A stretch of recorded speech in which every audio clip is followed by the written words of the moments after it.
Part 2। नामिया की वापसी। आज पिछली बार की कहानी। नामिया ने वीरनाथ की आत्मा से खुद को बचा लिया था। ताबीज ने उसे जला दिया। कमरा शांत हो गया। लेकिन क्या वह सचमुच अंत था? अजय भाग 2।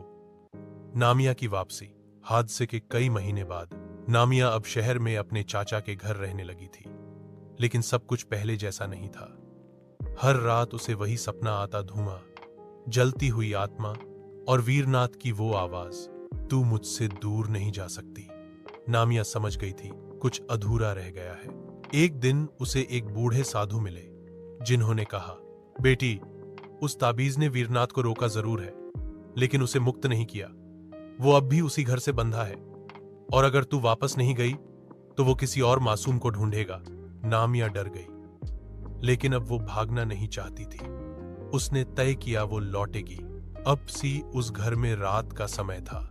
वही पुराना घर, वही टूटा आईना और वही सरसराहटें। नामिया के हाथ में अब एक नया ताबीज और साधु की दी हुई त्रिनेत्र पुस्तक थी जो भूतों की आत्मा को मुक्त कर सकती थी।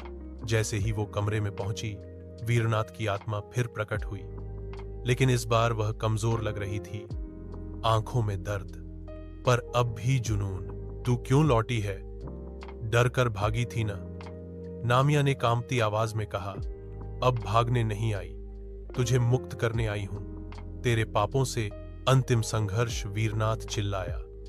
पूरा घर हिलने लगा। आईने टूटे, छत से धूल गिरी, लेकिन नामिया ने मंत्र पढ़ने शुरू कर दिए। उसने जैसे ही किताब से आखिरी मंत्र पढ़ा, वीरनाथ की आत्मा चिल्लाते हुए जल उठी। उसकी आंखों से आंसू गिरे और वो बोला, मैंने मोहब्बत समझी होती, जबरदस्ती नहीं। और वो राख में बदल गया। एक नई सुबह होने पर घर पूरी तरह शांत था। पहली बार उस घर में पक्षियों की आवाज आई। नामिया ने मुड़कर देखा।